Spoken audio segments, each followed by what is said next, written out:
Nagsimula lang sa pangarap. Ngayon, nandito na! Matapos ang mahabang proseso at konting problema along the way, nakapangalan na sa amin ni Jay sa wakas ang bagong farm. Congratulations! thank you po. Thank you po. Nakakatuwa, napakasaya. Marami mang pinagdaanan, lahat naman ay nakukuha sa maayos na usapan. Basta palagi ka lang haharap sa ibang tao with good and straight intention. Basta na makuha namin ni Jay ang titulo at nakita namin ang pangalan namin, ang saya at sarap lang sa pakiramdam. Okay, so nandito kami sa farm at magandang balita dahil isettle na natin yung balance natin dito sa nabili nating lupa.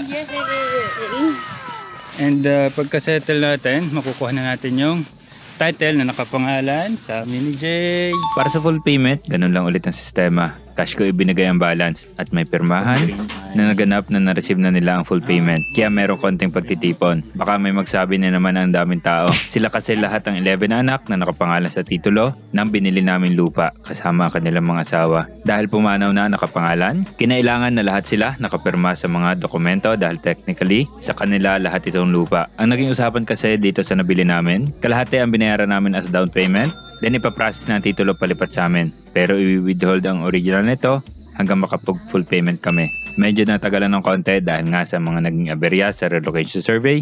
Pero ngayon na maayos na namin, nag-push through na ang full payment. Kaya ito, ginagawa ng paperworks. Isa-isang pumirma ang magkakapatid at kanilang mga asawa sa acknowledgement receipt. Napamiranda pa nga ako habang naghihintay at medyo kinakabahan kahit paano. Naalala ko pa nung una kaming lumabas ni Jay para maghanap ng bagong farm. Ang tagal namin naghanap, ang daming tinanong at pinuntahan. Pero na-inlove talaga kami dito sa lupa na ito. At ang nasa isip talaga namin, kapag pinalad na makakita ng farm at ma-afford, alagaan, iingatan at pagyayamanin namin ito. At sa ngayon nga, nakapagtayo na tayo ng kubo. Mabagal pero palagi kong sinasabi na progress is progress. At tuloy-tuloy lang lahat na kailangan namin gawin dito. Marami pang project dito hanggang tuluyan tayo makalipat dito. Lahat ng alaga at hopefully, pati ang dream home namin ni Jay. Na matapos na ang mga pumipirma, ito na, bayaran na. Nakahawak na naman ako ng 1 million sa loob lang ng ilang oras. Pero okay na rin. Mas safe na pagka-withdraw, diretso bayad na. Nga pala, huwag nyo silang utangan. Matagal nang na-shoot ang video na ito. Grabe, ito na ang titulo. Nasa harap lang namin ni Jay, oh. Officially, sa amin na talaga itong bagong farm. Andyan ang pangalan namin mag-asawa, oh. Kahit paano, proud kami sa achievement namin na ito. Kasi lumaki kami sa lupa kung saan tenant ang pamilya namin. Na nasa isip lang namin kapag binenta na may-ari, may pera kami dapat para bilhin ang part na kinalalagyan ng bahay namin. In case hindi umabot ang share as tenant. Isa sa palagi kong naririnig kapag tinatanong kung sino may-ari ng lupa, ang sagot, yung mayaman. Pag magre-remit ng pera sila, ang sasabihin, magdadala ng pera sa mayaman. Pero ngayon, may lugar na kami ni Jay na matatawag na sa amin. Talagang sa amin. Kaya pagtatrabuhan namin na mabayaran ang utang namin na pinampuno pambili nito.